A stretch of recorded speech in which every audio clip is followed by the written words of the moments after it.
Olá, sejam muito bem-vindos, o meu nome é Ana Luz e hoje eu vim falar de livros.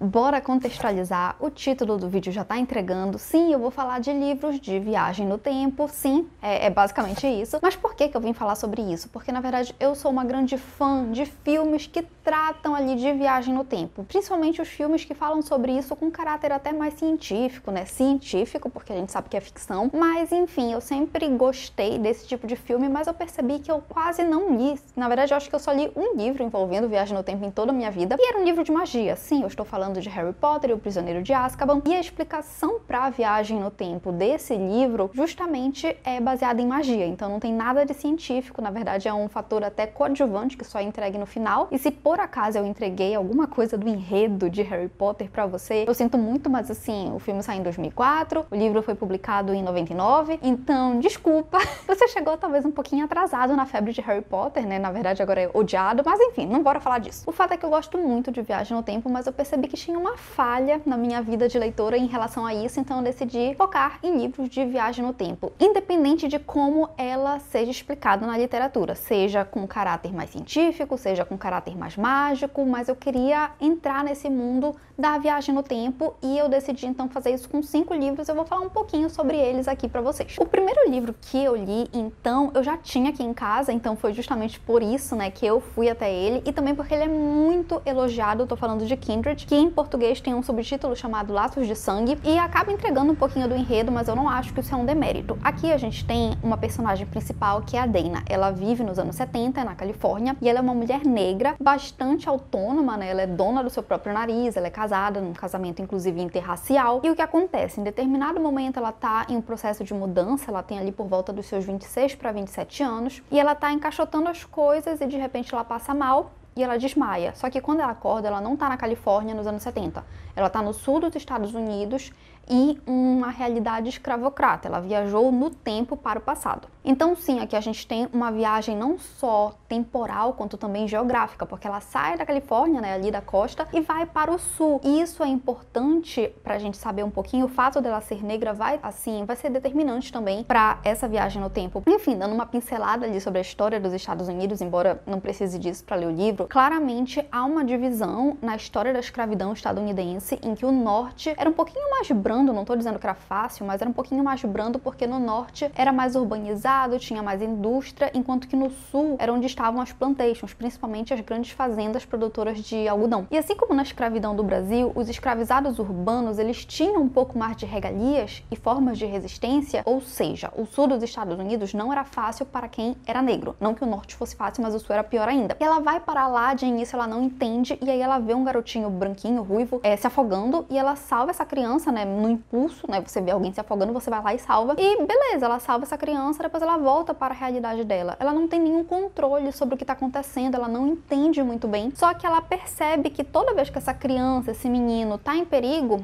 isso acaba puxando ela do presente dela e ela vai parar no passado, ela tem que salvar esse menino. E ela vai fazendo uma investigação, ela descobre que esse menino é o antepassado dela, só que ele é um menino rico, um menino branco, filho de um senhor de terras, senhor de escravizados, e isso vai acabar refletindo um pouquinho até no comportamento desse menino, porque toda vez que ela volta ao passado, ele tá mais velho, embora o tempo não passe pra ela, ele tá mais velho, muita coisa se passa, e ele vai ficando cada vez mais contaminado com a mentalidade desse período. Só que o paradoxo daqui, que eu acho que é o mais interessante, é que ela precisa salvar essa criança, esse adolescente, esse adulto, porque ele é um antepassado dela, então ela tem que garantir que ele viva a ponto de ele dar uma linhagem para que ela no futuro exista. Só que o problema é, toda vez que ela volta ao passado, ela se coloca em perigo por ser uma mulher negra. Então tem muito disso de que ela, pra garantir o presente dela, a existência dela no presente, ela precisa salvar esse menino. Só que toda vez que ela volta ao passado, ela fica em perigo e a própria existência dela fica também em perigo. Eu adianto que a viagem no tempo aqui, assim, ela não é explicada de forma profunda, tá? Você pode até pensar que talvez seja um caráter mais mágico, não é explicado de forma alguma. Inclusive, eu acho que esse é um defeito da série. Tem uma adaptação de 2022, eu acho, que tentou dar uma explicação pra isso e falhou miseravelmente porque colocaram coisa que não tinha que ter. Fica aí a recomendação pra vocês, mas independente de qualquer coisa, eu recomendo o livro pelo caráter mesmo do social e também da interação da Dana com as pessoas do passado, inclusive esse antepassado dela e os próprios escravizados. É muito interessante. Foi uma das melhores leituras que eu fiz ano passado. Quase tudo aqui que eu li foi ano passado. Então, após esse primeiro contato com a Octavia Butler, que é esse grande nome, né, da ficção científica, embora esse livro não seja uma ficção científica, eu decidi conhecer o livro que muitas pessoas dizem que foi o pioneiro na viagem no tempo, né? É um livro vitoriano que é do H.G. Wells, que é A Máquina do Tempo. É um livro bastante famoso, né? E é uma novela, então é super curtinha. H.G. Wells, ele é muito famoso por diversas outras obras que também tem adaptação. Tem Guerra dos Mundos, tem O Homem Invisível. Então, ele é bastante famoso da ficção científica, as histórias são sempre curtas. E então eu comprei esse livro, na verdade foi um kit, né? Inclusive eu super recomendo essas edições, que elas são super baratinhas. Um kit com 3 livros do autor foi R$26. Apesar da capa ser feia, mas é o que importa é a história, né? E então, em A Máquina do Tempo, a gente tem uma novela sobre um homem que ele viaja no tempo, ele viaja para o futuro, ele viaja para o ano 802.701 e ele conta, então, para os seus contemporâneos, que, no caso, no final do século XIX, como estava o mundo, como estava a sociedade nesse futuro. O interessante aqui é observar que o autor, ele, sendo um homem do século XIX, final ali do século XIX, ou seja, a Inglaterra já tinha passado pela primeira Revolução Industrial, estavam lidando então com isso, né, com essa constante urbanização, com as fábricas, e também sendo um homem que é socialista, ou seja, tem ali um conceito de classe definido já na cabeça dele, e que o período já estava ali naquele burburinho do Charles Darwin com a teoria da evolução, no formato dele, né, porque Charles Darwin não inventou a evolução, enfim. Então isso se reflete nesse livro porque nas poucas páginas ele fala sobre como a humanidade evoluiu, seja a evolução uma coisa boa ou não. Mas enfim, evoluiu, se adaptou. E nisso existem então 2 tipos de seres humanos. Os seres humanos que vivem na superfície, que são os seres humanos que meio que seriam os da elite, né? Ou então que não teriam empregos subterrâneos, porque a outra classificação de seres humanos desse futuro provavelmente decorre daqueles trabalhadores que ficavam nas minas de carvão. A gente está aqui na época da máquina a vapor, né? Então precisava de carvão, então os mineradores, né, que eram aqueles trabalhadores, possivelmente vai ser o grupo que vai dar origem a esse novo grupo de seres humanos. Então a gente tem uma sociedade dividida em 2 classes, só que o conceito de evolução é até engraçado porque você não vê exatamente uma evolução. Você tem na sua cabeça que evolução é quando há um aprimoramento, que a gente não vê aqui. Os 2 grupos, né, as 2 classificações são bem limitadas em relação à sociedade desse viajante do tempo, né, que é o século XIX. Então ele vai mostrar como ele interagiu com esses grupos, as aventuras dele. É uma história curtinha, é bem divertido, dá pra ler, assim, várias idades, tranquilo, porque é super simples de compreender, é bem divertido, é uma aventura, né. É engraçado porque muita gente, às vezes, pode dizer que é clichê e tal, mas é pioneiro, sabe? Então não tem como não fugir do clichê quando você é a origem de todos esses clichês. Eu gostei muito também, juntamente com Kindred, foram leituras que eu gostei muito de fazer no passado. Obviamente que Kindred, por ter uma profundidade maior, acaba tendo, assim, eu tenho uma preferência, mas os 2 são muito legais. E depois desses 2 livros super acessíveis, super legais, eu encarei um que não é que seja difícil, mas é porque, assim, é um pouquinho...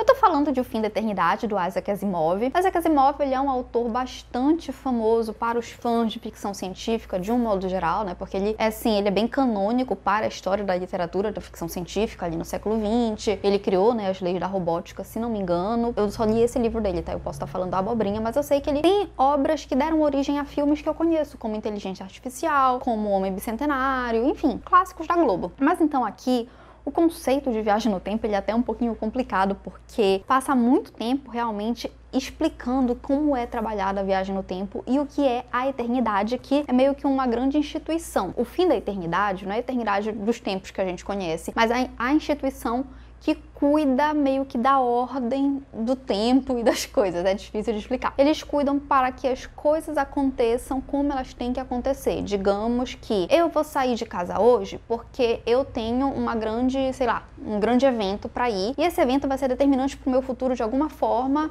Digamos que eu faço conexões ali, e essas conexões vão me jogar na política e eu viro presidente, digamos assim, no futuro. Então, se acontecer alguma coisa que me impeça de sair de casa para ir nesse evento, eles vão lá e dão um jeitinho deles de consertar, porque eles sabem que no futuro eu viro presidente. Então, eles têm que fazer com que eu consiga sair de casa e conhecer essas pessoas que vamos jogar na política e tá, entendeu? É basicamente isso. Se alguma coisa me pedir, eles vão lá e ajeitam. Então essa é a função da eternidade. Eles cuidam da ordem das coisas para que elas aconteçam como elas têm que acontecer. E depois de, sei lá, mais 100 páginas tentando entender o que é eternidade, eu não tô dizendo que é um livro difícil, mas é porque eu acho que eu não tava com a cabeça, sabe, naquele momento pra isso. Então a gente conhece, de fato, o nosso protagonista, que é um funcionário da eternidade, basicamente isso. E a função dele, ele é um técnico, né? Então ele tem essa função mais operacional de ir lá e resolver as coisas, viajar no tempo, resolve e volta. É basicamente isso. Embora ele seja uma pessoa que, apesar de ele ficar na parte mais prática da coisa, ele tem muito conhecimento sobre coisas em geral. Ele é um grande estudioso da história, da humanidade, das civilizações. E é uma coisa até que chama um pouco a atenção, porque o conhecimento que ele tem é um nível, assim, de pessoas que estão no alto escalão, sabe? Mas ele continua ali naquele nível mais básico, dá pra ver que ele tem até uma certa insatisfação em relação a isso. Mas tudo bem, ele tá ali executando a vida dele, vivendo em função disso. E uma dessas incursões de viagens no tempo para resolver problemas pontuais, ele acaba viajando ao passado, quer dizer, passado pra ele, né? Mas pra gente seria um futuro. E ele acaba encontrando uma mulher. E é muito interessante porque ele, quando vai ao passado, ele considera essas civilizações como menos civilizadas. Acho que seria o equivalente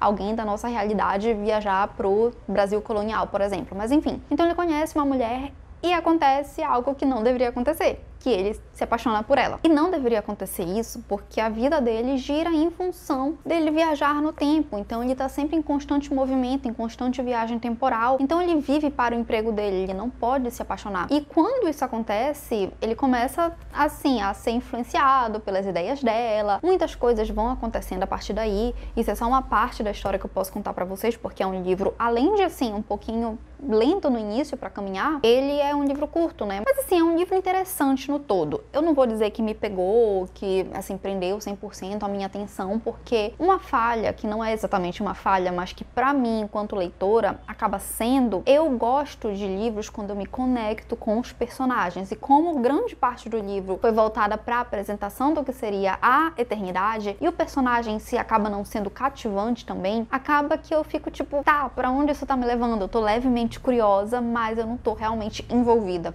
Então por isso que esse livro acabou sendo um 3 estrelas e meia pra mim. Me perdoem, fãs do Asimov, eu sei que ele tem uma legião de fãs, eu sei. De qualquer forma, 3 estrelas e meia parece maravilhoso perto do próximo livro que eu vou falar agora, porque esse eu abandonei, eu não aguentei, e eu tô falando de Outlander. Sim, Outlander, que tem uma legião de fãs, que tem série, adaptação, uma série de 8 livros, eu acho, mas eu não aguentei. Eu vi a série, eu tentei ler o livro, na verdade eu comecei a série quando eu já tava lendo o livro pra poder comparar, e assim, eu também não vou continuar a série, eu terminei a primeira temporada, mas sobre o que é o livro em si, a gente tem... Bora lá. Primeiro é importante dizer que aqui a viagem no tempo ela é puramente mágica, não tem nada de científico, pelo menos até onde eu aguentei, né, ler o livro e ver a série. Então aqui a gente tem a Claire, que é uma personagem que ela vive nos anos 40, ela é inglesa, e ela é uma enfermeira que atuou ali na Segunda Guerra Mundial. Antes da guerra, ela tinha um noivo, né, um namorado, eles noivaram e eles casaram. Só que assim que eles casaram, eclodiu a guerra, ele foi escalado, né, para atuar como soldado e ela foi lutar como enfermeira. Então, nesse combate, eles só se conheciam por carta, né, era um namoro EAD, um web namoro da antiga. E acabou que, então, eles tinham um contato, mas que não era exatamente próximo. Então, quando acabou a guerra, eles meio que estão se reconhecendo, estão vivendo uma lua de mel tardia. Então, eles vão para a Escócia, porque ele tinha antepassados que moraram na Escócia, viveram por um período, e a profissão dele é historiador, né, ele lutou na guerra como soldado, mas ele de formação é um historiador. Então ele tá fazendo toda aquela pesquisa documental, né, levantando fontes pra descobrir mais sobre a família dele. Eu não sei a que ponto vocês conhecem a Escócia, só conheço de pesquisa, mas eu sei que a galera lá adora um misticismo, é de uma forma muito forte, eles, assim, as lendas sobre fadas e sobre bruxas, então acaba sendo muito vívido, até onde eu sei, até onde eu pesquisei. Não à toa, né, Hogwarts, de Harry Potter, voltando pra Harry Potter, acaba que é na Escócia. E nisso a protagonista, em algum momento, ela acaba presenciando ao redor de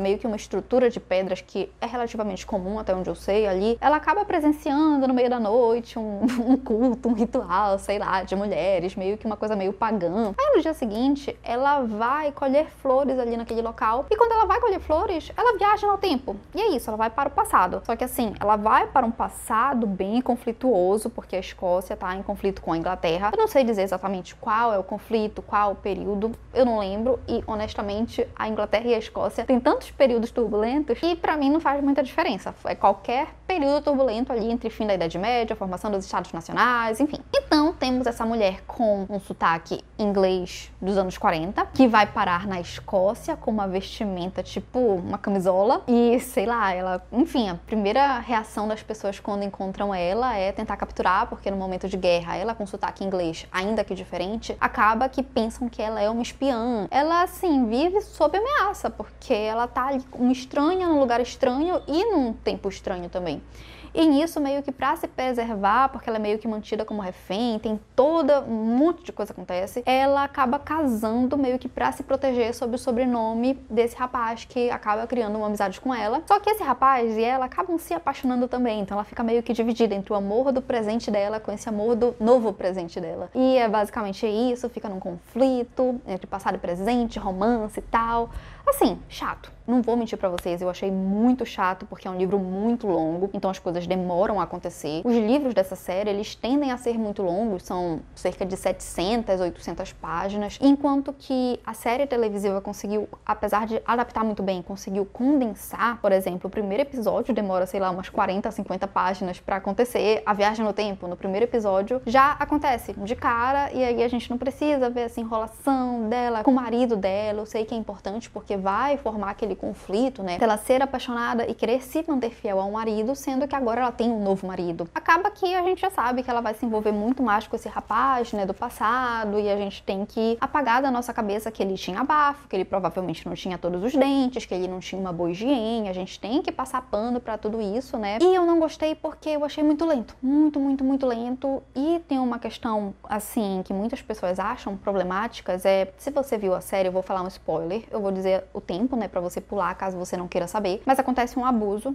com um personagem, um abuso sexual. E existem 2 episódios inteiros basicamente sobre isso. Só que acontece que os fãs, né, tanto da série quanto do livro, dizem que em todo o livro praticamente acontece um abuso. Não necessariamente isso tem uma explicação pra trama, parece que só tá ali por estar. Todos os personagens principais já sofreram algum tipo de abuso, aparentemente. Isso é o que eu ouvi falar, que eu li. Eu não tenho vontade de realmente ler o resto do livro, mas então a gente percebe que até os fãs reclamam da forma como a autora trabalha isso e até do fato de que não necessariamente isso tem uma relevância para a obra, tá ali só para chocar ou porque a autora realmente quer colocar ali de alguma forma. Enfim, eu não tenho propriedade para falar sobre porque eu não vou ler o resto do livro, mas joguei aí para vocês. Se você teve coragem de ler esses livros, esses 8 livros de 800 páginas, me diga aí como é que isso é trabalhado, porque eu realmente quero passar longe. E o último livro que eu li nessa minha jornada de livros de viagem no tempo tem uma explicação que, assim, flerta com o científico, mas não aborda isso necessariamente com profundidade, porque não é o foco. E eu tô falando de, acho que em português ficou A Mulher da Viajante do Tempo. Você não encontra pra vender, você só encontra em sebo. E as edições brasileiras é uma capa feia, com título cafona. Aí eu não quis, sabe? Aí eu comprei em inglês mesmo. Eu achei essa edição baratíssima, foi R$18. Talvez essa história seja mais famosinha, assim, porque tem um filme famoso e também tem uma série que infelizmente foi cancelada, então, assim, eu não vi, né? Eu tô dizendo infelizmente, vai que a série é ruim. Mas conta a história de um casal, é um livro de romance, inclusive é muito focado só no casal, você não tem praticamente desenvolvimento de personagem secundário. Então, esse casal, eles se conhecem de formas diferentes, em tempos diferentes. A menina conhece ele quando ele tem ali por volta dos seus 30 e tantos anos, e ela tem, acho que uns 7. Ele aparece na propriedade da família dela, meio que numa parte campestre e tal, num grande jardim, vamos dizer assim. E ele aparece pra ela e eles se tornam amigos. Já ele a conhece quando ele tá com 28 anos, ela aparece com 20 na biblioteca em que ele trabalha, né? Ele é bibliotecário. E aí ela fala, tipo, olha, eu te conheço desde que eu tenho tantos anos. Ela vai contando toda a história deles. E é interessante ver porque o livro ele mostra as duas perspectivas dos dois, tanto nos momentos da infância dela, quanto nos momentos do presente, né? Porque vai contando meio misturando, né? O passado, que é toda essa vivência deles juntos enquanto ela foi crescendo, e o presente, que é a partir desses 20 anos dela, 28 anos dele quando eles se encontram. Então eles têm primeiras impressões bastante diferentes, porque ele a conhece adulta e ela o conhece quando ela é criança. Eu acho, de um modo geral, essa história muito interessante, porque é uma escrita fluida, é uma escrita leve, os personagens, eles são assim, a gente tem poucos personagens, né, mas eles são bem construídos e você se envolve, de qualquer forma, você se envolve com a história deles, né, como eles vão se conhecendo e se descobrindo, toda a jornada deles que vai desde esse primeiro contato da infância dela até eles casarem. O título já diz, né, que ela é esposa dele, então não é spoiler dizer que eles se casam, é que eles têm uma vida conjugal, e todos os dilemas que o fato dele viajar no tempo, que é uma anomalia genética, que é mencionada aqui, que só vai ser descoberta no futuro, e como isso afeta eles de formas diferentes, porque ele não tem um controle sobre como ele vai parar em algum lugar, né, e para onde ele vai. Então, às vezes ele acaba indo parar em ambientes totalmente inóspitos, em tempos também inóspitos, e ele não pode levar nada consigo. Então, se ele tá usando roupa, acessório, adereço, ele não leva, ele só leva o que é biológico, que é o corpo dele. Então, toda vez que ele vai em um lugar diferente, ele aparece pelado. E, obviamente, que isso é um pouco problemático. Você já pensou aparecer do nada no meio da rua pelado? Complexo. Eu acho isso interessantíssimo. Tem uma questão que me deixa um pouquinho com o pé atrás, que é o próprio fato de como eles se conectam quando ela é muito criança. Quando ele interage com ela criança, eles já são casados, né, no presente dele. Então ele começa a interagir com ela e tal, mas ele já conhece a Claire do futuro, né, que no caso seria o presente. A Claire que tá casada com ele, que, enfim, tem as vivências de casal. Só que eu acho estranho, porque acaba que em determinados momentos ele se envolve com a Claire do passado e do presente, quando ela já tá adolescente. E tem umas partes que dá pra ver que ele meio que resistindo quando ela ainda é pré-adolescente, que ele não quer ver uma sensualidade ali e tal. Eu fiquei um pouquinho tipo, é uma leitura interessante, mas tem umas partes que realmente uma bandeira vermelha começa a balançar aqui, sabe? Porque, enfim, acaba que dá uma estranheza, sabe? Dá uma estranheza. De qualquer forma, ele só começa realmente a ter uma relação com ela, né? Assim, só de troca, de beijinho, lá pelos 16 anos dela. Só que ele já tá com 40 e pouco, o que é bizarro também. É uma leitura, assim, muito fluida. É realmente uma boa escrita, envolve. Só que, assim... Enfim, eu jogo essa opinião pra vocês, se vocês um dia quiserem comprar em sebo, né, porque é só em sebo que dá pra achar esse livro, em português, né, em inglês você consegue na Amazon, inclusive é caro, então recomendo também em sebo. O filme, ele não foca muito nessa diferença de tempo, é uma coisa mais sutil, inclusive eu gostava do filme, foi por isso que eu quis ler o livro, né. A série eu nunca vi, então não posso falar sobre. Bom, então essa foi a minha aventura lendo livros de viagem no tempo. Minha aventura não se encerrou, tá? Eu amo viagem no tempo, eu quero continuar consumindo esse tipo de conteúdo. Então, se você tiver livros de viagem no tempo que vocês acham interessantes, e não, eu não vou dar uma segunda chance para Outlander, tá? Não vou, me recuso. Mais outros livros, inclusive até de romance, né, que eu não sou muito fã, mas pode ser também, tá? Não trouxe pra esse vídeo porque é muito grande, mas eu pretendo ler o Novembro de 63 do Stephen King. Eu sei que tem uma viagem no tempo interessantíssima, né, que é sobre um cara que viaja pra época em que vão matar o presidente Kennedy e tal. Eu não sei se ele é o assassino ou se ele tenta impedir. Eu acho interessantíssimo esse plot. Eu quero ler esse livro, só que deixa pra Na Luz do Futuro. Mas tirando esse, me diga um livro que você acha que eu deveria ler e que envolve viagem no tempo. Não vale Harry Potter e não vale Novembro de 63, tá bom? Então é isso. Obrigada por assistir até aqui. Se você gostou, dá um like. Se não gostou, dá um dislike também, tudo bem. Vamos ser amigos de qualquer forma, eu não vou ficar magoada. Mas então, até a próxima. Tchau, tchau.